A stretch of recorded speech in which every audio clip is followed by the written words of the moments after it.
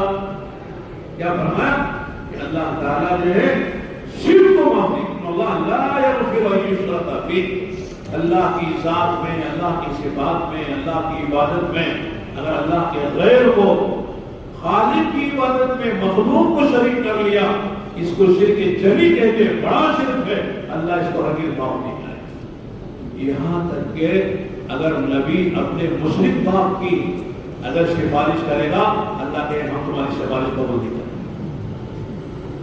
ابراہیم علیہ السلام اپنے باپ مشرک باپ کے لیے تڑپ رہے ہیں، لیکن اللہ نے کہا نبی کو اجازت بھی نہیں ہے کہ وہ اپنے مشرک باپ کے لیے سفارش کرے۔ کسی ایمان والے کی کوئی اجازت نہیں ہے کہ اپنے مشرک اشراروں کے لیے سفارش کرے۔ حضرت نوح علیہ السلام اپنے مشرک بیٹے کی سفارش کر رہے ہیں کہ اللہ میرا بیٹا ہے، یہ میرا اہل میں سے ہے، میرا خاندان کا ہے، میرا سلمی بیٹا ہے، حقیقی بیٹا ہے، کوئی لے بالغ نہیں ہے، متبنہ نہیں ہے، میرا حقیقی بیٹا ہے۔ اے اللہ اس کو کامیاب کر دے، اللہ اس کو نجات دے۔ کیا بات؟ انہو لیس من اہلک، عجیب جملہ ہے، علماء نے ترجمہ کیا ہے اے نوح جو ہمارا نہیں ہے وہ تمہارا کیسے ہو گیا؟ مشرک ہمارا نہیں ہے وہ تمہارا کیسے ہو گیا؟ بیٹا ہے اپنی جگہ، لیکن جو ہمارا نہیں، موحد نہیں ہے، مشرک ہے، وہ ہمارا نہیں ہے، وہ تمہارا بھی نہیں ہو سکتا ہے۔ کیا کہہ رہے ہیں؟ آگے عجیب جملہ ہے، اگر آپ نے مشرک بیٹے کے بارے میں دوبارہ تو درخواست کی تو آپ نادانوں میں سے ہو جاؤ گے۔ بہت کہہ رہا اس سے کہہ رہا اللہ، کتنے بڑے نبی ہیں، 250 سال محنت کی ہے، دعوت کے کام کیا ہے، اور جتنی تکلیفیں اٹھائی ہیں سب جانتے ہیں۔ 3.5 مہینے دوسرا ٹیسٹ کر کے ہم کہتے ہیں چھوڑ دیں، دوسری کا جائیں، کہ ہم مانتے نہیں۔ نوح علیہ السلام 250 سال دعوت دے رہے، 250 سال، اور قوم اس کا جواب کیا دے رہی؟ کبھی پاگل کہہ رہی، کبھی کاہن کہہ رہی، کبھی جو ہے سبھی کہہ رہی، اور کبھی پتھر سے مار رہی ہے، کبھی ٹوٹ رہی ہے۔ کس طرح نوح علیہ السلام کے ساتھ قوم نے برتاؤ کیا؟ ایسے نبی سے کہا جا رہا ہے جو اللہ کا کام کر رہا ہے، اللہ کے لیے کر رہا ہے۔ اگر آپ نے اپنے بیٹے مشرک بیٹے کے بارے میں آگے پر پوچھا، ہم جو ہے آپ کو آپ نادانوں میں سے ہو جائیں۔ کیا مطلب ہے؟ جو نبوت کا تاج پہنایا ہے، لیکن ایسا نہ ہو کہ واپس لے دیا جائے۔ یہ بات نہیں ہے۔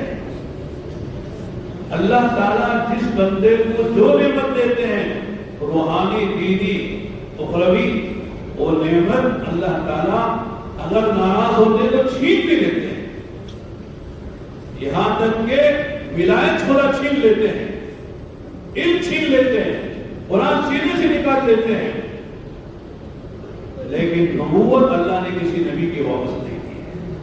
جسے نبی بنا دیا وہ نبی ہی ہے، اور نبی ہی کی حیثیت سے قیامت میں اٹھے گا۔ کسی نبی کی نبوت کا جو تاج اللہ نے پہنایا ہے، اللہ نے کبھی واپس نہیں لیا۔ وہ اللہ جانتے ہیں میرا نبی بننے کے لائق کون ہے، اس لیے نبی کو مصطفیٰ کہتے ہیں، نبی کو مصطفیٰ کہتے ہیں، نبی کو مختار کہتے ہیں۔ نبی جو ہے وہ اللہ کے تمام بندوں میں سب سے منتخب بندے، اللہ کے مقبول محبوب بندے ہوتے ہیں۔ غرض یہ بتانا چاہ رہا تھا کہ مشرک کی معافی نہیں، اس کے علاوہ جتنے گناہ ہیں اللہ چاہے تو معاف کر دے۔ ان اللہ لا یغفر ان یشرک بہ ویغفر ما دون ذلک لمن یشاء۔ ما دون ما غیر ذلک، شرک کے علاوہ جتنے گناہ بندوں سے ہو جاتے ہیں ہم چاہے تو معاف کر دیں، لیکن خالق کی عبادت ہے، مخلوق کو اس میں داخل کر دیا، مخلوق کی رضامندی کو داخل کر دیا، یا مخلوق سے فائدہ اٹھانے کا دل میں خیال آ گیا اپنی دعوت اور عبادت سے، سمجھ لو کہ صاحب یہ بھی شرک ہے، لیکن شرک اصغر ہے، چھوٹا شرک۔ شرک تو ہے نا بھائی، اگر دل کے چھوٹا ہے لیکن وہ بھی اللہ کو پسند ہے۔ اللہ کہتے میں تمام شرکاء میں سب سے زیادہ بے نیاز، انا اغنی الشرکاء، دنیا میں جتنے شریک ہوتے ہیں مل کر کام کرتے ہیں، شرکت میں کام کرتے ہیں، ان سب میں سب سے زیادہ شرک سے بیزار میں، مجھے شرک پسند نہیں۔ اس نے فرمایا عمل کی قبولیت کا دار و مدار کس پر ہے؟ بولو اخلاص پر ہے۔ صرف نیت نہیں بولنا، نیت تو اچھی بھی بری بھی ہوتی ہے، کس پر ہے؟ اخلاص پر ہے۔ اخلاص کسے کہتے ہیں؟ اللہ راضی ہو جائے اور کچھ نہیں چاہتے، نہ کسی شخصیت کو راضی کرنا ہے، نہ کسی سے کوئی فائدہ اٹھانا ہے، نہ مال چاہنا ہے، نہ جاہ چاہنا ہے، نہ مقام چاہنا ہے، کرنا کہ اللہ کے لیے کرنا ہے اور تاکہ اللہ راضی ہو جائے، اور اللہ راضی ہو گیا تو اصل جو میری زندگی آخرت کی ہے خدا بنا دے، یہی ہے اور کوئی مقصد۔ چلو تبلیغ میں اللہ انہی سے کام لیتے ہیں جو مخلص ہوتے ہیں، جو اخلاص سے عاری اور خالی ہوتے ہیں، وہ ہدایت کی شراب نہیں بن سکتے۔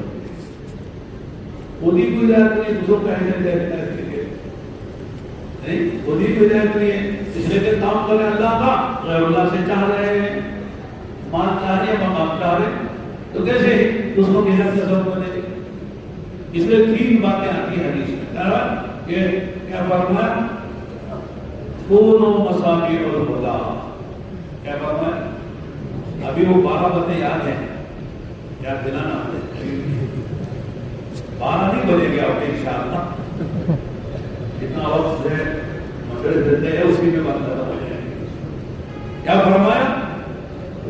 کونوا مصابیح الہدی، ہدایت کے چراغ، اس کے گھر کے مسجد کے چراغ، ہدایت کے چراغ بنو۔ ہدایت کے چراغ کون ہے؟ المخلصون هم مصابیح الہدی، مخلصین جو ہے وہ ہدایت کا چراغ، سب کرتے ہیں قربانی جان کی، مال کی، صلاحیتوں کی، وقت کی، لیکن کسی سے کچھ نہیں چاہتے، یہ مخلص ہے، اللہ کے لیے کرنا ہے۔ کام کس کا؟ اللہ۔ لینا کس سے؟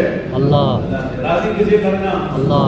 مسئلہ ختم ہو گیا، کام کس کا کر رہے ہیں اس کو راضی بھی کرنا ہے، اور لینا جو کچھ ہے اسی سے لینا ہے، دنیا میں ملے نہ ملے آخرت کو تو ملنا ہی ملنا ہے انشاءاللہ۔ تو یہ اخلاص ہے، اس لیے ہمارے کہتے ہیں سب سے بے نیاز ہو کے کام کرو، کون کیا کہتا ہے، کون کیا بولتا ہے، کون کیا دیتا ہے، کون کیا کرتا ہے، کوئی ہم کو پرواہ نہیں ہے۔ لا یخافون لومۃ لائم، ملامت کرنے والوں کی ملامت کی ذرہ برابر ہمیں پرواہ نہیں، اگر ہم صحیح چل رہے ہیں، ہاں غلط کر رہے ہیں تو صحیح کرو، اگر غلط پر کوئی ٹوک رہا ہے تو صحیح کر لینا چاہیے، لیکن غلط نہیں ہے، الحمدللہ مشورے سے چل رہے ہیں، مان کے چل رہے ہیں، اخلاص سے چل رہے ہیں، آخرت کو سامنے رکھ کر چل رہے ہیں، ساری دنیا ہم کو بیوقوف ہے، ہم کی کسی کی پرواہ نہیں۔ لیکن اگر ہم خود غلط ہیں، لوگ کہہ رہے ہیں تو اصلاح کر لینا چاہیے، اپنا اپنے کو ٹھیک کر لینا چاہیے، یہ ضروری ہے۔ فرمایا کہ عمل کی قبولیت کا دار و مدار کس پر ہے؟ اخلاص پر ہے، یعنی اللہ کو راضی کرنے کا جذبہ۔ بخاری شریف میں سب سے پہلی حدیث کون سی ہے؟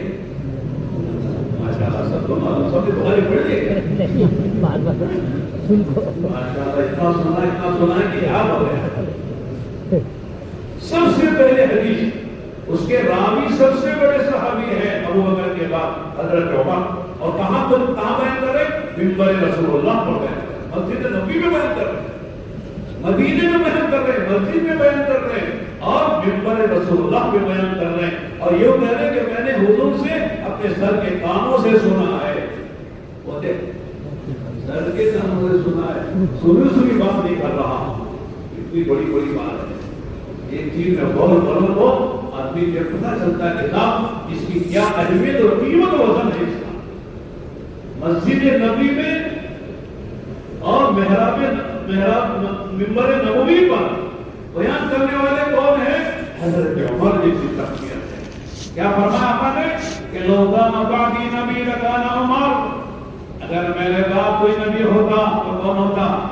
حضرت عمر ہوتے۔ یہ شام کے آدمی بھاگ رہا ہے شیطان، جس راہ سے عمر چلے اس راہ پہ شیطان کی ہمت نہیں ہوگی چلنے۔ 22 جگہ علماء نے ذکر کیا ہے جہاں حضرت عمر نے فرش پر بیٹھ کر ایک تمنا، ایک آرزو کی، یہ ہو آج اللہ کا حکم کتنا اچھا ہے، اللہ نے ان کے آرزو تمنا پر اللہ نے قرآن کی 22 آیتیں اتاری، 22 مقام ہو، کتنا اونچا مقام ہے جس کی زبان پہ حق بولتا ہے اور امت ایک ملہم ہوتا ہے۔ میرے امت کا ملہم کون ہے؟ ابو بکر۔ ایک بات ہے حدیث میں آتا ہے، تعجب سا لگتا ہے، آقا نے فرمایا عمر جب تم قبر میں جاؤ گے منکر نکیر آئیں گے اور تم سے سوال کریں گے من رب ہوگا، من دین ہوگا، من نبی ہوگا، تم ہر ایک کا جواب بھی دو گے، کہے رب بھی اللہ، من رب ہوگا، میرا رب اللہ ہے، مجھے کیا پوچھتے بتاؤ تمہارا رب کون ہے؟ فرشتوں سے جواب کر رب بھی اللہ، دین الاسلام، میرا دین اسلام ہے، بتاؤ تمہارا دین کیا ہے؟ نبی محمد، میرے نبی محمد صلی اللہ علیہ وسلم، من نبیکما، تم دونوں کا نبی کون ہے بتاؤ۔ آئے تھے ممتحن امتحان لینے کے لیے ڈر گئے کہ صاحب ہم لینے آتی ہمارے امتحان لے رہا ہے، یہ کون سا بنتا ہے؟ ایمان کی شان دے ہوگی تھی اونچی حضرت اللہ۔ وہ بیان کر رہے ہیں کیا؟ سمعت رسول اللہ صلی اللہ علیہ وسلم یقول انما الاعمال بالنیات وانما لكل امرئ ما نوى فمن كانت هجرته الى الله ورسوله فهجرته الى الله ورسوله ومن كانت هجرته لدنيا يصيبها او الى امرأة ينكحها فهجرته الى ما هاجر اليه۔ مزہ ہے عربی سن کے مزہ آتا ہے تو سمجھے تو کتنا مزہ ہے۔ قرآن پڑھتا ہے کوئی اچھی آواز میں مزہ آتا ہے، قرآن سمجھے تو کیا مزہ ہے، لیکن سمجھنے کی لیے ذرا کوشش کرنی چاہیے۔ نہیں مولانا بزی لوگ ہیں، ہم کہاں سے قرآن سمجھنے کے لیے وقت نکالیں گے؟ قرآن پڑھنے کے لیے وقت ہمارے پاس نہیں ہے، قرآن سمجھنے کے لیے کتنا وقت چاہیے ہوگا؟ آدمی نیت کرے۔ صحابہ بچپن سے پڑھ رہے تھے کیا؟ بڑے ہو کر تو پڑھا انہوں نے، اکثر صحابہ واجب تھے، بڑی عمر کے تھے، تاجر تھے، کاشتکار تھے، ملازم تھے، سارے کاموں کے روز دین کو سیکھتا ہے۔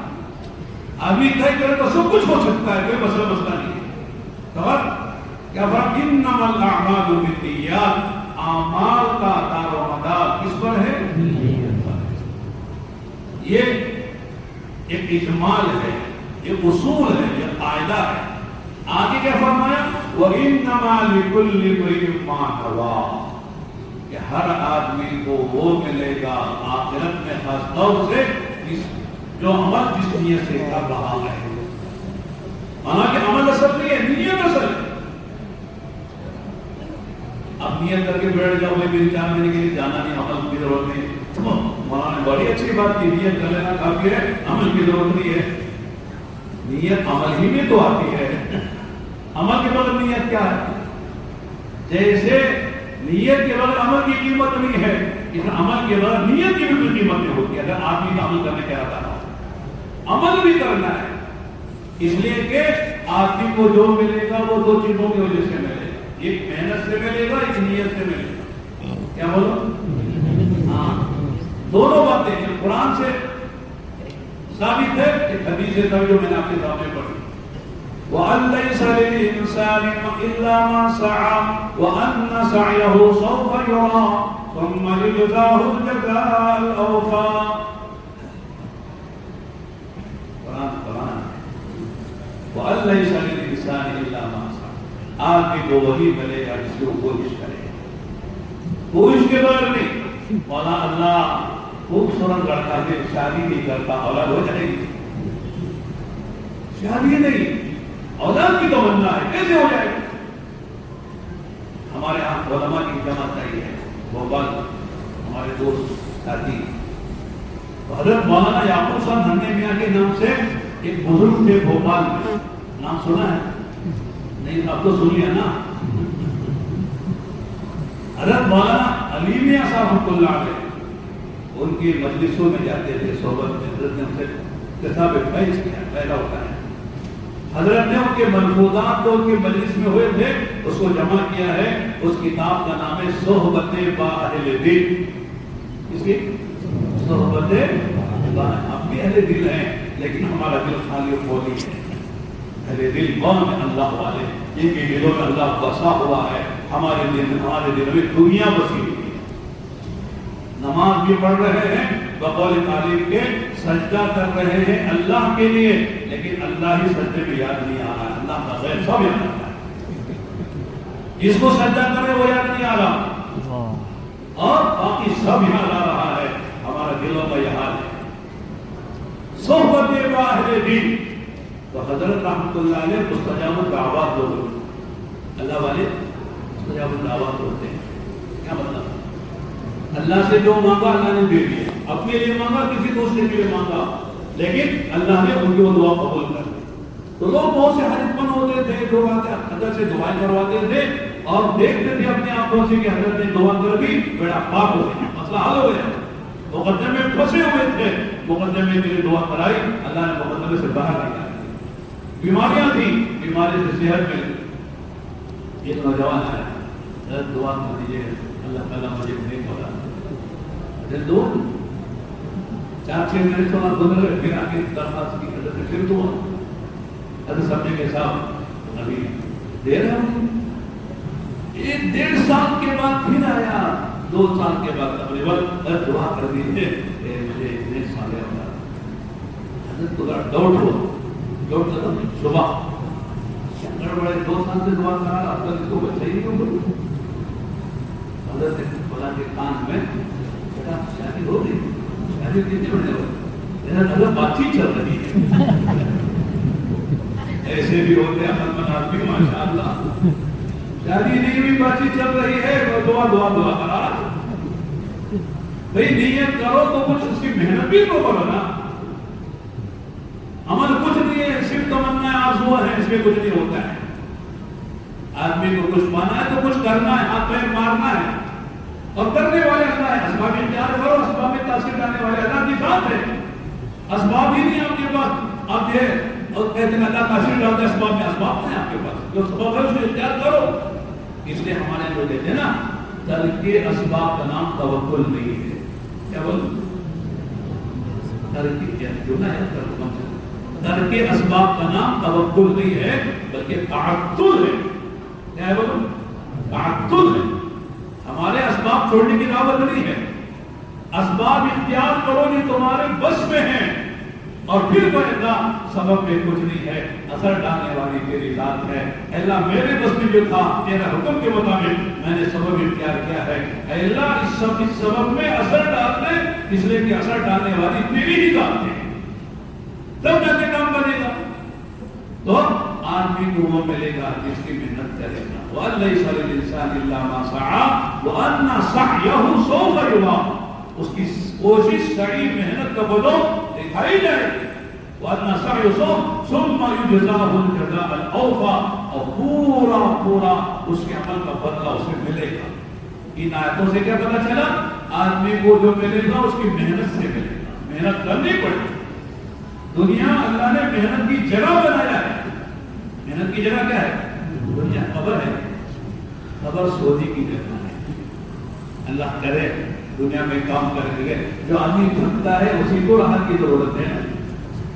جو جاگتا ہے نا محنت میں اسی کو کہتے سو جا بیٹا بہت تھک گیا ہے.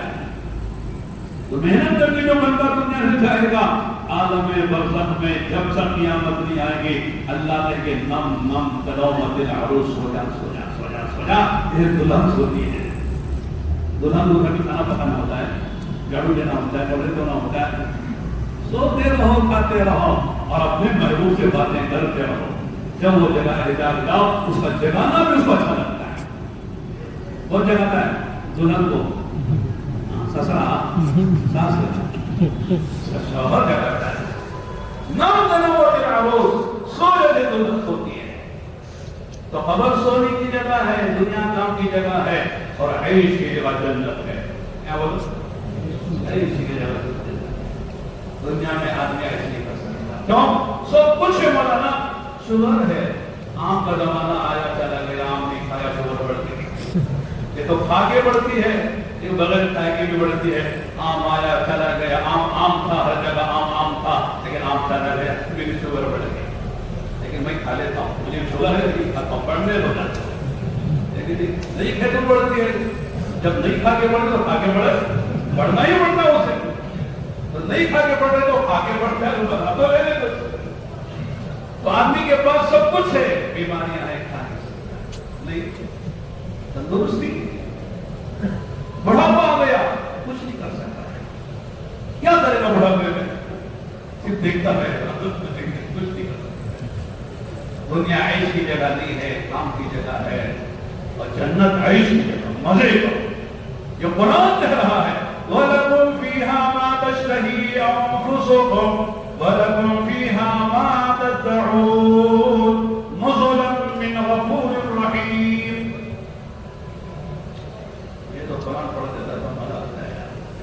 میرا جی چاہتا ہے کہ ہمارے سب ساتھی قرآن کا احساس سمجھیں. آمین آمین. قرآن پڑھے تو مزہ آتا ہے. وَلَكُمْ فِيهَا يَا أَهْلَ الْجَنَّةِ إِنَّ لَكُمْ فِي الْجَنَّةِ ما تريدون وما تشتهون وما تدعون جميع الاشياء لكم من المأكولات والمشروبات والملبوسات والمركوبات والمسكونات. رہنے کو جو چاہو گے, کھانے کو جو چاہو گے, پینے کو جو چاہو گے, پہننے کو جو چاہو گے, جو تمہاری خواہشیں ہیں وہ سب پوری کریں گے. کون کرتا ہے؟ اللہ. بنگلور والے آپ لوگ کی زیارت کرتے ہیں لیکن جیسے آپ کی شان نہیں کر سکتے. کیا جی روٹی کھلانے چاول کھلا رہے روٹی نہیں, گوشت کھلا رہے مچھلی نہیں, مچھلی ہے چاول گوشت نہیں. بڑے کا کھلاتے ہم چھوٹے کا کھاتے ہیں لیکن ہم چھوٹے لوگ ہیں, یہ بڑا بڑا کھلاتے ہیں بڑے لوگوں کا. کچھ نہ کچھ ہوتا ہے, اتنا پورا نہیں ہو سکتا, اس لیے کہ ہمارے بس میں نہیں ہے ہر مہمان کو خوش کرنا. لیکن اللہ میزبان ہوں گے اور اہل جنت اللہ کے مہمان ہوں گے. اللہ کن فیکون کی طاقت رکھتے ہیں. اللہ کے لیے کوئی چیز ناممکن محال نہیں ہے. اللہ جب جو چاہیں گے جیسے چاہیں گے, اللہ کا وجود ہی, اللہ کا ارادہ ہی وجود ہے, اللہ کا ارادہ ہی بنا ہے. اللہ کیسے مہمانی کریں گے وہاں جا کے دیکھیں گے. انشاءاللہ کام کر لیں گے, کام کر لیں گے, وہاں جا کے مزے اٹھائیں گے. اور آج جو محنت کرے گا اسی کو ذرا سونے کی ضرورت ہے. قبر میں سونا وہاں ہے, یعنی سونا ہے. اس اللہ نے کیا فرمایا, یا ایھا المدثر قم فانذر وربک فکبر وثیابک فطہر والرجل فاہجر ولا تمنن تستکثر ولربک فاصبر. ہر انسان کے بعد سورہ علق کے اترنے کے بعد بیچ میں یہ فترہ ہے, اس کو کہتے ہیں وہی نہیں آئی. 3 سال تک تقریباً یہ بھی قول ہے, 2.5 سال کا بھی قول ہے اور 2 سال کا بھی قول ہے, جتنے بھی اقوال ہوں گے. لیکن بیچ میں لمبا زمانہ گزرا ہے, اللہ کے نبی پر جبرائیل نہیں آئے. اقرا بسم ربک 5 آیتیں لے کر آئے, اس کے بعد وہی نہیں آئی, جبرائیل نہیں آئے. اللہ کے نبی بے چین و بے قلب تھے. پھر جب آیتیں اتری ہیں, یہ سورہ مدثر کی ابتدائی آیتیں اتری ہیں, یا ایھا المدثر, اے کمبلی اوڑھنے والے اٹھ جائیے. علماء نے کہا ہے یہ چادر ہی نہیں ہے, ایک تجارت کی چادر اوڑھنے والے اٹھ جاؤ. ملازمت کی چادر اوڑھنے والے اڑ جاؤ، خواہشات کی چادر اوڑھنے والے اڑ جاؤ، دنیا کی چادریں اوڑھ کر سونے والے اڑ جاؤ، اب کام کا وقت ہے، کام کرو۔ قم فانذر، پہلا کام کیا ہے؟ لوگوں کو آگاہ کرو۔ لوگوں کو آگاہ کون کرے گا؟ جو خود آگاہ ہوگا۔ نہیں، لوگوں کو کون ڈرائے گا؟ جو خود ڈرے گا نا۔ خود نہیں ڈرتا، لوگوں کو ڈرائے گا، ڈرا سکتا ہے وہ۔ خود پتا ہے کہ ساری زندگی ہے آنے والی، اصل زندگی ہے، موت ہے، موت ماں بدل موت میں بڑے بڑے حالات سے گزرنا ہے، صراط سے گزرنا ہے، اور یہ نام اعمال ہاتھ میں دیا جانا ہے، وہاں نفسی نفسی کا عالم ہوگا، قیامت کا منظر ہوگا، اللہ اور بندے کے درمیان میں کوئی ترجمان نہیں ہوگا، اللہ براہ راست ہر بندے سے پوچھیں گے کہ کیا پوچھیں گے؟ لا تزال قدم ابن آدم یوم القیامہ حتی یسأل عن خمس، عن عمره فيما فنى وعن شبابه فيما بلى وعن ماله من أين اكتسبه وفيما انفقه وعن علمه ماذا عمل فيه۔ عمر کہاں لگائی، جوانی کہاں کمائی، مال کہاں سے کمایا، مال کہاں خرچ کیا، دین کا جو علم تھا اور عمل کتنا کیا۔ یہ مجھ سے بھی سوال، آپ سے بھی سوال، ہر ابن آدم سے سوال ہوگا، امیر سے بھی، غریب سے بھی، دیہاتی سے بھی، شہری سے بھی، عالم سے بھی، غیر عالم سے بھی، اسی طرح مرد سے بھی، عورت سے بھی، جوان بوڑھے سے، ہر ایک سے اللہ کب تک یہ سوال کا جواب یہ لیں گے؟ بندہ قیامت کے میدان سے اس کے قدم ہٹ نہیں سکتے۔ یہ ہے قیامت کا منظر، ہر ایک کو جواب دینا پڑے گا۔ اس نے فرمایا کہ اصل زندگی تو مرنے کی بات کی ہے، اس لیے لوگوں کیا کر رہے ہو، کہاں جا رہے ہو، کیا سوچ رہے ہو، کیا کر رہے ہو؟ اڑ جاؤ، الآخرت کی تیاری کرو۔ انتظار کے معنی علماء لکھتے ہیں کہ آنے والے خدشے سے آگاہ کرنا۔ کہتے ہیں نا وہ راستہ نہیں جانا، وہاں سانپ ہے، وہ راستہ نہیں جانا، وہاں جو ہے شیر ہے، وہاں ڈاکو ہے، اور آدمی لڑ جاتا ہے، آدمی کا مان چھپ جاتا ہے، وہاں سے ذرا بچ کے اپنی تیاری کے ساتھ جانا ہے تو تیاری کے ساتھ جانا، راہ بدل کے جانا، راستہ بدل کے جانا۔ وہ ہمارے میاں جی محراب صاحب رحمۃ اللہ علیہ کے ساتھ ہمارا چیلہ لگا، جب ہم سال لگا رہے تھے 1985-86 کی بات ہے، کتنے سال ہو گئے؟ 40 ہو گئے۔ چیلہ حضرت کے ساتھ بنگلہ دیش میں لگا، قاری ظہیر صاحب رحمۃ اللہ علیہ اور میاں جی محراب صاحب رحمۃ اللہ علیہ۔ میرا سال لگ رہا تھا تو میری قسمت جان گئی، ان دو بزرگوں کے ساتھ مجھے بنگلہ دیش بھیج دیا گیا، جاؤ ان کے ساتھ جا کے مدارس میں، علماء میں یہ جماعت جائے گی تو ان کے ساتھ خادم بن جاؤ۔ میاں جی محراب صاحب رحمۃ اللہ علیہ کی عجیب باتیں ہوتی تھی، اور حضرت جی مولانا الیاس صاحب رحمۃ اللہ کی باتوں کو منوعاً نقل کرتے تھے، جیسے سنا اسی الفاظ میں نقل کرتے۔ وہی مطلب کہنے لگے کہ مولانا الیاس صاحب نے فرمایا کرتے تھے، لوگوں آخرت کوئی نانی اماں کا گھر نہیں ہے۔ کیا بولو؟ نانی اماں گھر میں یعنی نوازی جا کے آزاد ہو جاتے ہیں، وہ دیکھ نہیں ہوتے، نانی کچھ نہیں بولتی، نانا کچھ نہیں بولتے، امی بھی اب کچھ نہیں بولتی کہ نانا نانی کے لحاظ میں، ابا بھی نہیں بولیں گے نانا نانی کے لحاظ میں، اب کچھ چھلے اڑاؤ، مزے بھی مزے ہیں، کہ نانی اماں کا گھر نہیں ہے، نہیں، وہاں بڑے مرحلوں سے گزرنا ہے۔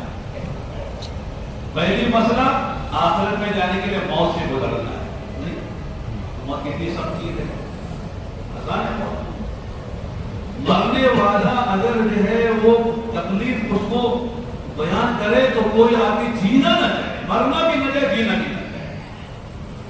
کہتے ہیں کہ اس کو اتنی تکلیف ہوتی ہے، اس کی رگ رگ سے، ریشے ریشے سے، بدن کے ہر جز سے جب اس کی روح نکالی جاتی ہے تو اتنا بے بس ہو جاتا ہے، اسے ہلنا مشکل ہے، ورنہ بھاگ جاتا، جنگلوں میں بھاگ جاتا، کتنی تکلیف اسے ہوتی ہے، لیکن اس کے تمام ریشے ریشے میں اس کی روح نکل رہی ہوتی ہے، اس لیے اسے ہلنا بھی مشکل ہوتا ہے۔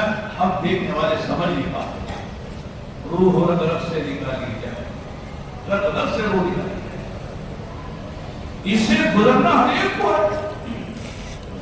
اس نے کہتے کفا بالموت واعظا، کفا بالموت واعظا، کہتے سب سے بڑا واعظ، سب سے بڑا ناصح، سب سے بڑی نصیحت کرنے والا کون ہے؟ وہ موت ہے۔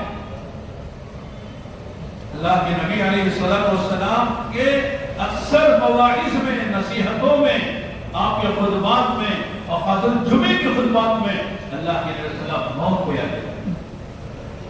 آج موت سے غفلت ہے، موت سے غفلت۔ میں آپ کو سناتا ہوں، ہماری نماز آستیلیا میں میری اسمتھ شہر ہے، تو وہاں جمعے کے دن مشورے میں میرا جمعے پر خطبہ دینا طے ہو عربی میں تھی، مسجد عربوں کی ہو، سارے عرب ہوتا۔ میں نے سوچا کہ صاحب آسٹریلیا کے ماحول میں موت کا تذکرہ کرے تو کیسا مفید ہوگا، اس لیے کہ آسٹریلیا لوگ موت کو بھول گئے ہیں اور دنیا کو جنت بنا کے جی رہے ہیں، مارنا ہی نہیں۔ تو موت کو یاد کرائے، موت کو یاد دلائے ذرا، آخرت یاد آئے، موت کے بعد کی زندگی کی تیاری کا فکر پیدا ہو۔ تو میرا خطبہ تقریباً 50 منٹ کا تھا عربی میں، اور پوری بات میں نے موت پر دی۔ کل نفس ذائقۃ الموت، حرام کے وہ موت کا مزہ چکنا ہے، مرنا ہے، ساری باتیں جو قرآن میں ذکر ہوتی ہیں۔ بیان بھی ہو گیا، جو نماز بھی ہو گئی، خطبہ بھی ہو گیا، اور باہر نکلنے لگے تو ایک ذمہ دار عرب میرے پاس آیا۔ میں سمجھا کہ صاحب انہوں نے کہا کہ جیسے پوری نہ تکلم معاک حقیقت ہے، آپ سے میں 2 منٹ پڑھ کرنا چاہتا ہوں۔ فضل مشکور، مجھے کنارے لے کر میں سمجھا کہ میرے خطبے کی تعریف کر رہی تھا۔ انہوں نے عجیب بولا کیسے انک اتتنا بالموت وخوفتنا حتى اذا قلوبنا تضطرب في صدورنا اتركنا يا سيدنا نعيش في الدنيا، نحن كالجنة، نحن في استرالة الجنة، نموت يوم يأتي الموت، لماذا تخوفنا من الموت بالآيات القرآن والأحاديث النبوية؟ اتركنا نعيش مرتاحين مطمئنين۔ کہنے لگے مولوی صاحب تم نے موت کو کیوں یاد کیا، موت کا کیوں تذکرہ کر دیا، تم نے موت کی بات کر کے ہماری نیند اڑا دی، تم نے نیند موت کا تذکرہ کر کے ہمارے سینوں میں جو دل ہے اس کو مضطرب کر دیا، بے چین کر دیا۔ ہم چاہتے ہیں آرام سے جیے، آرام سے کھائیں، آرام سے سوئیں، ہم دل آخرہ میں جنت کا جی رہے ہیں، موت آگے بڑھے گی، کیوں تم زندگی میں موت کو یاد رکھتے؟ یعنی لوگ مرنا تو دور کی بات ہے، مرنے کا تذکرہ سننے بھی تیار نہیں۔ یہ حالات امت کے اندر ہے۔ ہمارے بڑے فرماتے ہیں آدمی کے تبلیغ میں ترقی کی علامتوں میں سے ایک علامت یہ ہے اسے آخرت کا فکر لگ جائے۔ جو آخرت کا فکر لگ جائے گا وہ امت میں توڑ کا سبب نہیں بنے گا، اختلاف کا سبب نہیں بنے گا، جوڑ کا سبب بنے گا، اس لیے کہ اسے فکر آخرت اس پر ہے کہ اللہ میری آخرت بنا دے۔ آدمی کی ذات کو صاف کر کام کرے گا، لوگ کیا کر رہے ہیں کیا نہیں کر رہے ہیں، کون ادھر جا رہا کون ادھر جا رہا، اسے بھی مطلب نہیں ہے۔ میں کہاں جا رہا ہوں، مجھے کہاں جانا چاہیے، مجھے کیا کرنا چاہیے، میری نیت کیا ہونی چاہیے، میرے اندر کیا اخلاق اور صفات آنی چاہیے۔ آدمی کو یہ فکر دامنگیر ہوتا ہے جب آخرت سامنے ہوتی ہے۔ اس لیے صحابہ کیا کہتے تھے، ہمارے مولانا ابراہیم صاحب اللہ کے عمر برکت عطا فرمائے، صحت عطا فرمائے، عام طور سے سناتے ہیں صحابہ کہتے تھے انما ہممنا الاخرہ ولیست ہممنا دنیا۔ ہمارے عزائم، ہمارے ارادے، ہماری نیتیں، ہماری توجہ، ہماری کوششیں، ہماری قربانیاں، ہمارے مجاہدے، یہ سب آخرت کے لیے، آخرت کو سامنے رکھ سکتے ہیں۔ دنیا ہمارا قصد و ارادہ نہیں ہے۔ دنیا میں کون مقام پا رہا ہے، کون جو ہے اونچا، کون نیچا، کون مال، کون سعید، کون، ہم کو کوئی پرواہ نہیں ہے۔ ہم تو آخرت کو سامنے رکھتے چلیں گے، ہمارے کس صفت، ہماری کس صفت سے، کس اخلاق سے، ہمارے کس بول سے، یہ بھی دو ہے، کس بول سے ہمارے آخرت بنے گی، یہ بھی بڑھے گی۔ بولوں سے بھی آخرت بنتی ہے، بھی بڑھتی ہے۔ لوگ سمجھتے ہیں بول ہی تو ہے، پڑھنا چلتا ہے۔ وَمَا يَلْفِظُ مِنْ قَوْلٍ إِلَّا لَدَيْهِ رَقِيبٌ عَتِيدٌ۔ قرآن کہتا ہے جب بندہ اپنی زبان سے، جو زبان سے بات نکال رہا ہے، پھینک رہا ہے، فرمایا اس کے لکھنے والے فرشتے موجود ہیں۔ اکثر انسان جنت جہنم میں جائیں گے اپنی زبانوں کے بولوں سے. ایک ایسا زبان سے بول نکالا جس سے لوگوں کے دلوں میں پھٹک پیدا ہو, پھٹو آ گئی, اختلاف ہو گئے. زبان کے بول بڑے ایک زہر بھی ہوتے اور شہد بھی ہو سکتے ہیں. زبان کا بول کڑوا ہے, زہر بن گیا, آخر بگڑ جاتی ہے. زبان کا بول شہد بن گیا, دل میں جوڑ پیدا ہو گیا, یہ آدمی کی آخر بنانے کا سبب بن جاتا ہے. آدمی کو اپنا فکر ہونا چاہیے. جسے فرمایا کہ ہمارے مولانا کی بات ہے, فرماتے ہیں ہماری خلوتوں میں دو باتیں ہونی چاہیے, ایک انابت ہو اور ایک ندامت ہو.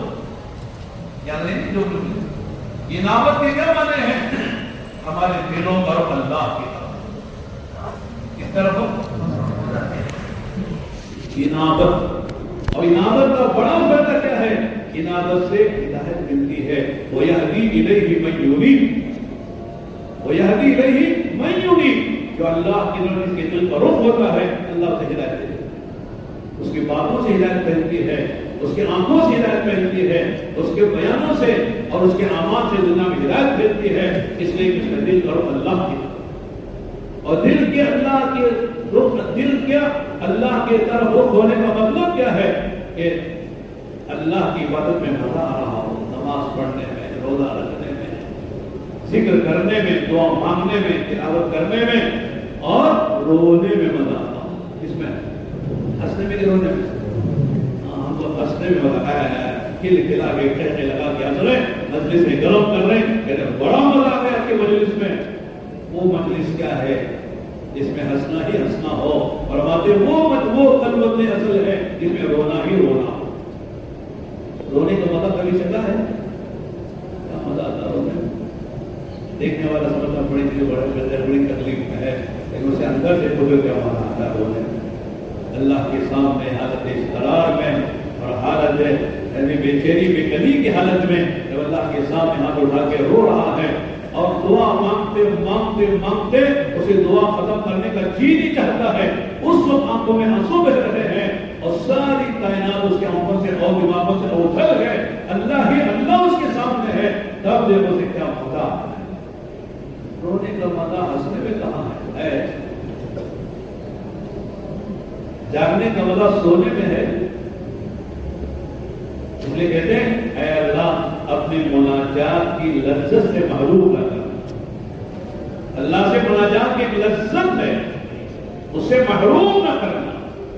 لمبی نماز پڑھیں, اطمینان کی, اچھا وقت لے کر اچھی لمبی دعائیں مانگے, یہ علامت ہے کہ دل کرو اللہ کی. اس لیے ہمارے بڑے فرماتے کہ گھومنا نہیں ہے. کیا ہونے چلے گئے, چلانے لگے, چیزنے لگے, ان سب کا مقصد یہی ہے کہ ہمارے دلوں پر اللہ کی, اللہ سے لو لگائے. اس لیے کہ جتنے رشتے ناتے ہیں سب چھوٹنے والے ہیں, ایک رشتہ ہے جو باقی رہنے والا ہے, وہ زندگی میں بھی ہے, برزخ میں بھی ہے, قیامت میں بھی ہے, جنت میں بھی, ہمیشہ کے لیے وہ اللہ بننے کا تعلق ہے. بیوی چھوڑ جائے گی, ماں باپ چھوڑ جائیں گے, اولاد چھوڑ جائے گی, ساری چیزیں دنیا کی چھوڑنے کے لیے ہیں جس سے دل لگا کے ہم رکھا ہے. لیکن جس سے دل لگانا چاہیے اسے دل نہیں لگے, جس کے بعد جانا بھی ہے. تو انابت ہونی چاہیے. انابت کی کیا معنی ہے؟ دل کرو اللہ کی. یہ ہر آدمی کے اپنا جائزہ لینے کی بات ہے. دوسرے سے نہیں کہہ سکتے ہم تمہارا دل کرو اللہ کرو کہ نہیں, میں بول سکتا ہوں, میرا آپ بول سکتے ہیں, خود آدمی محسوس کرتا ہے میرا دل کرو اللہ کی طرف آئے گی. دوسری بات ندامت ہو. ندامت کے معنی احساس اور شعور ہو, اے اللہ جو کرنا ہے نہیں کر سکے, جیسے کرنا ویسے نہیں کر سکے, جتنا کرنا اتنا نہیں کر سکے, نہیں بہت کچھ کر سکتے ہیں نہیں لیکن نہیں کر رہے ہیں. ہم نے آزار خود بنا لیے ہیں, ذرا بیماری اس لیے نہیں کر رہا, ذرا قرضداری اس لیے نہیں کر رہا ہوں, اور ذرا مجبوری ہے اس لیے نہیں کر رہا ہوں. خود ہی آزار اپنے حالانکہ کر سکتا ہے. اللہ نے اتنی وسعت دی ہے, اللہ نے اتنا دولت دی ہے, اتنی صحت دی ہے, آدمی عبادت بھی کر سکتا ہے، دعوت کے تقاضوں کو بھی پورا کر سکتا ہے، لیکن کر نہیں رہا ہے، اتنا کرنا چاہیے۔ اور کیا کہتے ہیں بڑا کام کمزور ہے، کیا کمزور ہے؟ ہم لوگ ابھی رمضان میں حرمین میں جماعت کی، تینوں ملکوں میں جماعت کی، 9 آدمی کی جماعت کی۔ اس میں ہمارے بنگلہ دیش کے مولانا ربیع اکرم صاحب جو عالمی شورا کے بڑے بزرگ ہیں، مولانا عالمی شورا میں بنگلہ دیش کے ٹوٹی تھے، انہوں نے ایک بڑی اچھی بات کی، مجھے بہت پیاری لگی، عربوں سے کہا ہم لوگ کہتے ہیں کام کمزور ہے، کام کمزور ہے، اس کی مثال دی۔ ہمارے ہاں حدیث میں کہتے ہیں کہ صاحب حدیث ضعیف ہے، لیکن مانے کمزور ہے، تو کہتے ہیں حدیث کمزور نہیں ہوتی، راوی کمزور ہوتا ہے، راوی کی کمزوری کا اثر حدیث پہ لگتا ہے۔ تو روایت میں راوی جو نقل کرنے والے راوی ہوتے ہیں حدیث کو، سند جسے کہتے ہیں، وہ سند کمزور ہوتی ہے تو سند کی کمزوری متن پر پڑ جاتی ہے، تو متن کمزور ہو جاتا ہے۔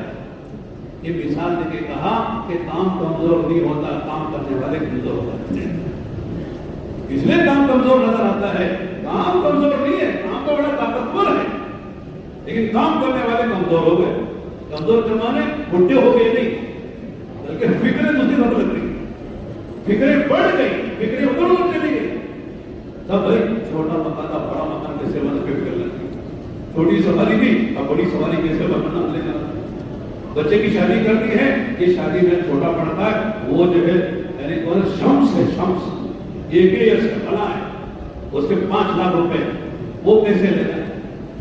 یعنی دنیا کی خواہشات کے پیچھے لگ گئے، اور پیسہ بھی وہاں لگ رہا ہے، وقت بھی وہاں لگ رہا ہے، صنعتیں وہاں لگ رہی ہے، اللہ کے دین کے وقت ہمارے پاس کم ہو جائے، پیسہ بھی کم ہو جائے۔ تو کہتے ہیں آدمی کمزور ہے، کام کمزور نہیں ہے۔ اگر ہم طاقت سے کھڑے ہوں، عزائم سے کھڑے ہوں، تو اس طرح کام بہت آگے نکلے، کام کوئی کمزور نہیں ہوتا ہے۔ جیسے حدیث کمزور نہیں ہوتی، اللہ کے نبی کی حدیث اور کمزور ہو جائے ہوتی ہے۔ مدد کہتے ہیں جو آقا کا فرمان ہے، آقا کا قول ہے یا فعل ہے یا تقریر ہے، اصل وہ حدیث کہلاتی ہے۔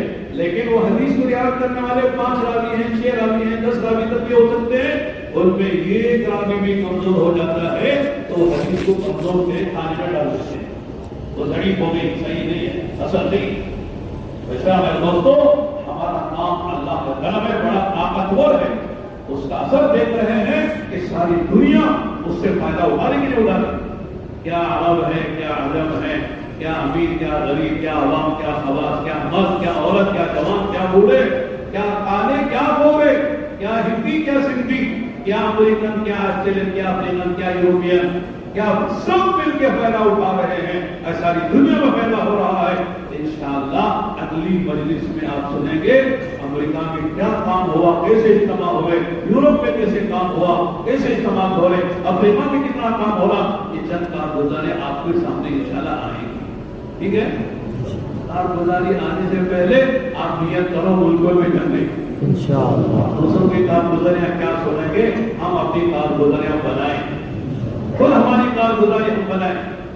ساری دنیا میں اللہ تعالیٰ کام دے رہے ہیں، ہمارے مولانا فرماتے ہیں ہر کام کرنے والے کی غلطیوں کہو، ہر مسلمان کی 3 ذمہ داریاں ہیں، یہ اپنی ذات میں دین داخل کرنا، دین میں عقائد بھی ہیں، دین میں عبادات بھی ہیں، دین میں اخلاقیات و معاشرت و معاملات بھی ہیں، یہ سارے شعبے ہمارے صحیح ہو۔ یہ نہیں کہ صاحب نماز تو بڑی جاندار ہے لیکن معاملات میں بڑا کچا ہے۔ وہ لوگ کہتے ہیں تبلیغ والے بہت اچھی نماز پڑھتے ہیں، بڑی اچھی باتیں کرتے ہیں، لیکن معاملات میں بڑے کچے ہیں، لیتے ہیں تو دیتے نہیں، کیا کرتے ہیں، لیتے ہیں تو دیتے ہیں۔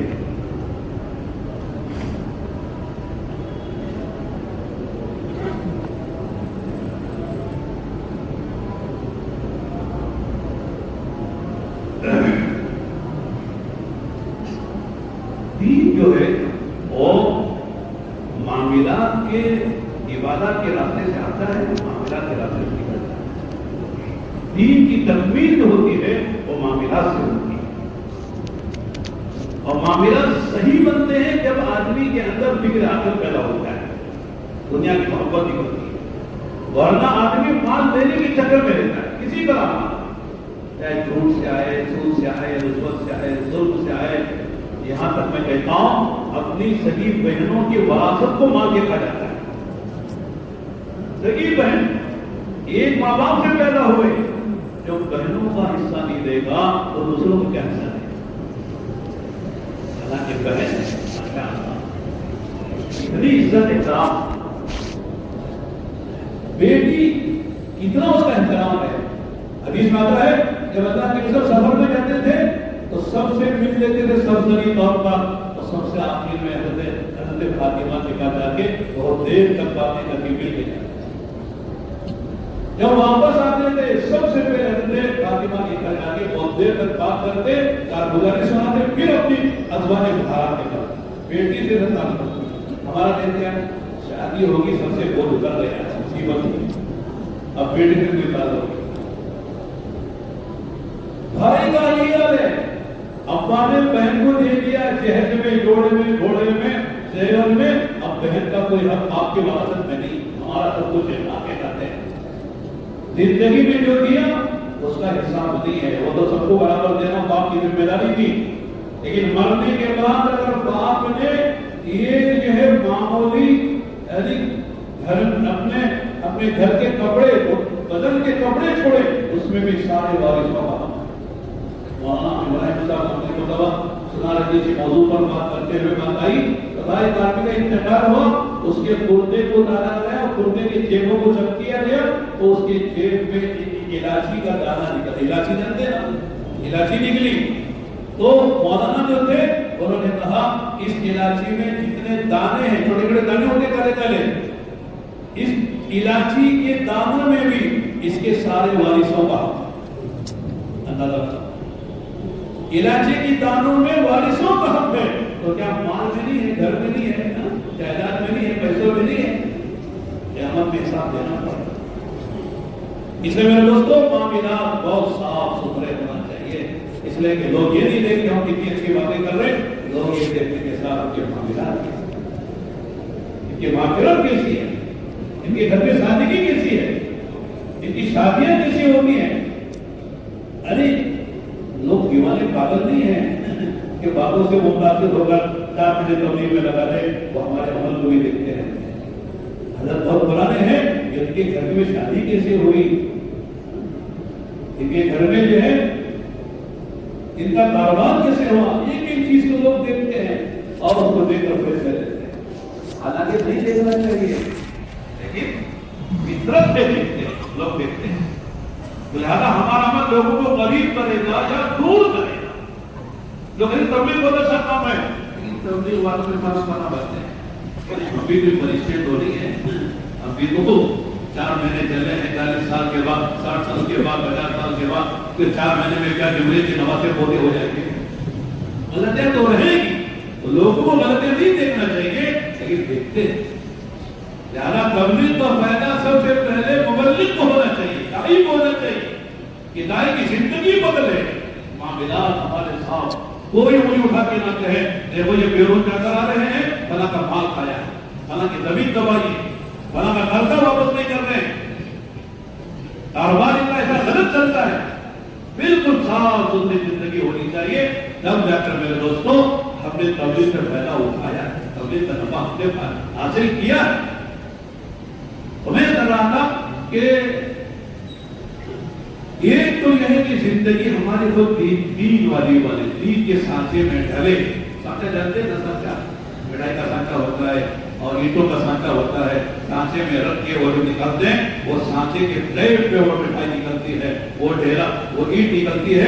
ایسا دین کا ایک سانچہ ہے، اس سانچے میں ہماری زندگی ڈھلے، پتہ چلے کہ صاحب یہ دیتا ہے، یہ دائی بھی ہے دین کا اور دین زندگی میں لائے ہوئے ہیں۔ اس کی ایک محنت ہے مستقل طور پر، اور دوسری محنت ہے اپنے ماحول میں دین لانا۔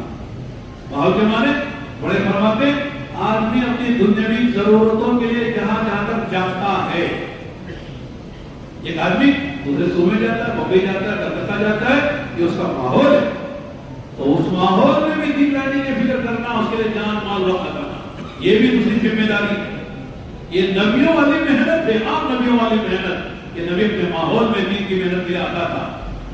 اور ایک محنت ہے کہ آدمی عالم میں محنت کرے، سارے عالم کو سمجھ کر چلے۔ کیوں؟ ہمارے نبی مکے مدینے کے لیے تھے کیا؟ اس کے لیے سارے عالم کے قیامت تک کے لیے نبی تھے۔ دیکھو ایک مولانا سے میں نے کیا کہ مولانا بات کرنے جانا، دعا بھی کر دیجیے، کچھ بتا بھی دیجیے کیا کرنا۔ انہوں نے بہت بہترین بات بتائی مجھے، لگے دیکھو جتنے انبیاء علیہ السلام آئے، خاص طور سے علیہ السلام، ان کو محنت کا کتنا زمانہ دیا گیا؟ 950 سال بناتے ہیں نا، 50 عام الفضل اللہ 50 عام، 1000 سال 50 کم 1000 کتنے ہوتے ہیں؟ 950 سال قرآن کا ایک انداز ہے۔ 950 سال محنت کی انہوں نے، اور اس وقت دنیا بھی چھوٹی تھی، لوگ بھی تھوڑے تھے، تو دنیا چھوٹی، لوگ چھوٹے، محنت کتنا کی؟ زمانہ 950 سال کی محنت کی گئی۔ اور ہمارے نبی محمد صلی اللہ علیہ وسلم کو ساری دنیا کی محنت، سارے عالم کی محنت، قیامت تک کی محنت، اور زمانہ کتنا دیا گیا؟ صرف 23 سال۔ آپ کی 63 سال عمر میں 40 سال نبوت سے پہلے کا زمانہ گزر گیا۔ اس وقت تک آپ پر ذمہ داری نہیں ڈالی گئی دعوت کی، تبلیغ کی، لیکن جب تبلیغ کی ذمہ داری ڈالی گئی تو آپ 40 سال کے تھے۔ اس کے بعد آپ کو 23 سال ملے، 23 سال دیے گئے، اور ذمہ داری سارے عالم کے ڈالی گئی، اور قیامت تک کے لیے ڈالی گئی۔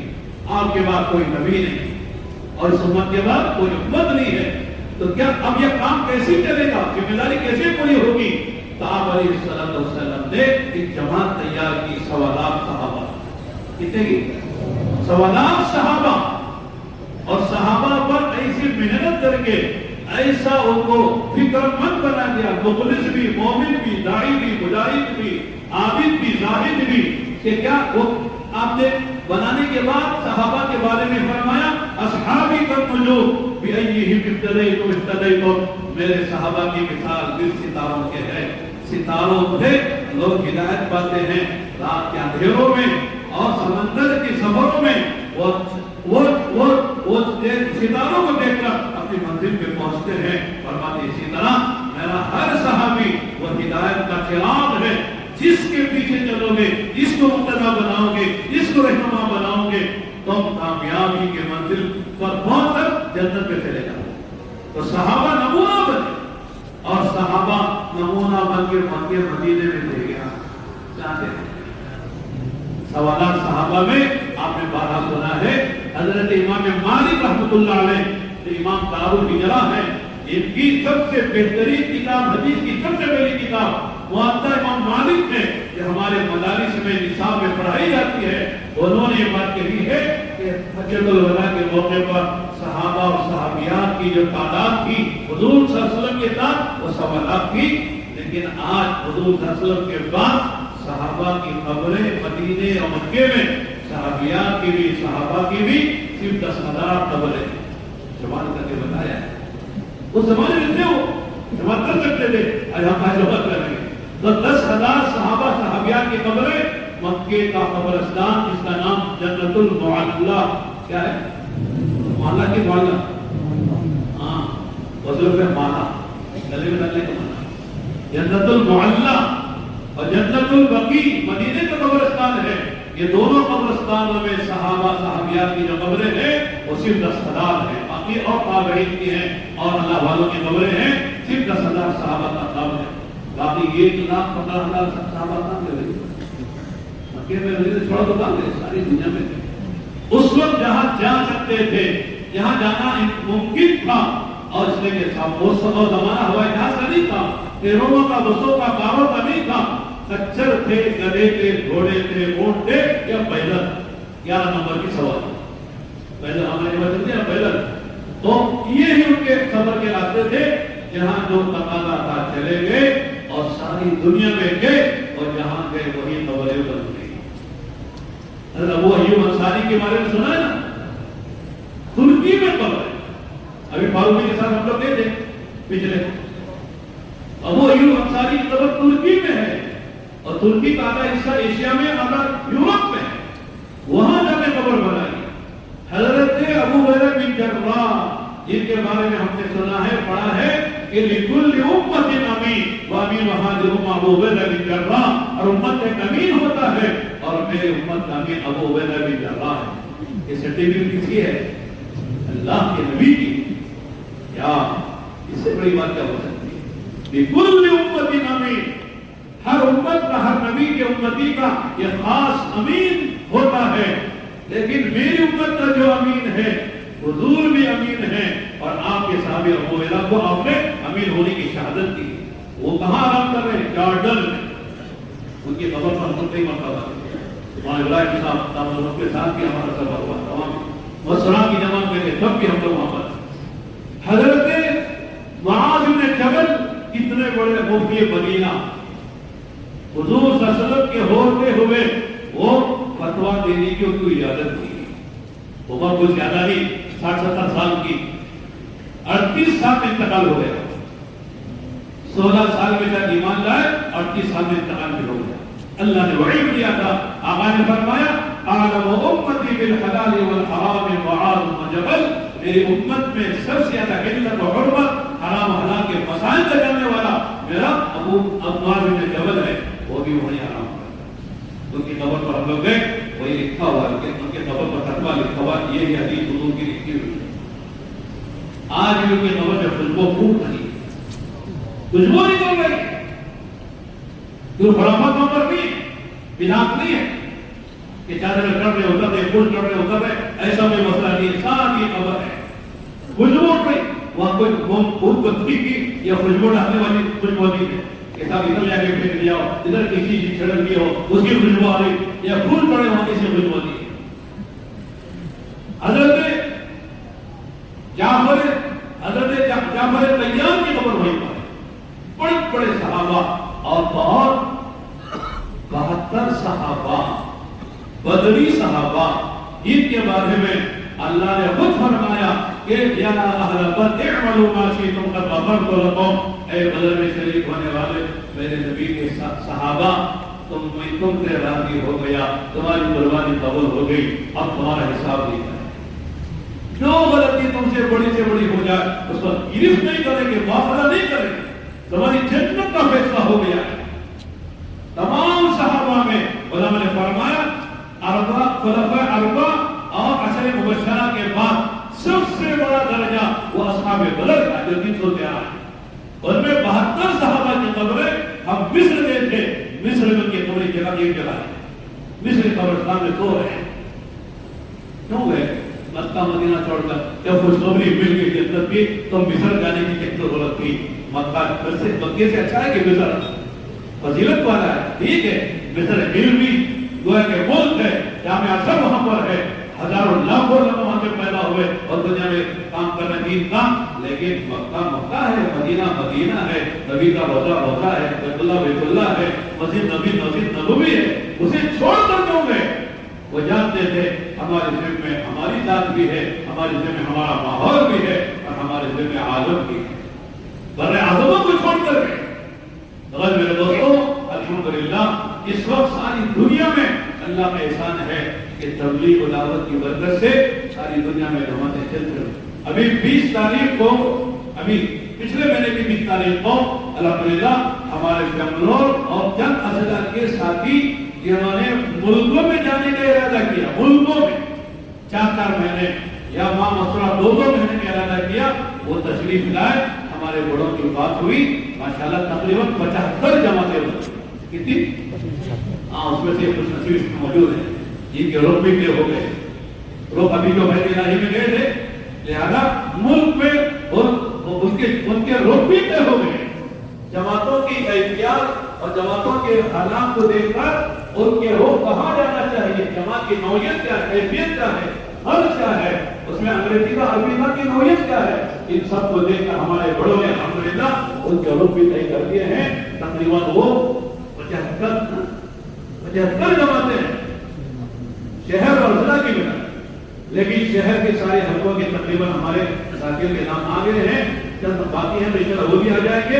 لیکن اضلاع میں تقریباً جو ہے کافی اضلاع ایسے ہیں جن کے چونکہ ابھی مسجد وار جماعتوں کی کوئی جوڑ باقی ہے، ان کی تشکیلیں وہاں پر نہیں ہوئی، اس لیے کہ مسجد وار جماعت کے جوڑ جو ہوتے ہیں وہاں فجر کی نماز کے بعد جیسے یہاں بات ہو رہی ہے وہاں پہ بات ہوتی ہے، ان میں بھی وہی پیروں کی تشکیل ہوتی ہے، لہذا ان کے ابھی جوڑ نہیں ہوئے، اس لیے ان ساتھیوں نے ابھی ارادہ نہیں کیا، ان کے سامنے بات نہیں آئی، لہذا اس وقت میرے دوستوں ہمارے سامنے 3 باتیں 4 باتیں۔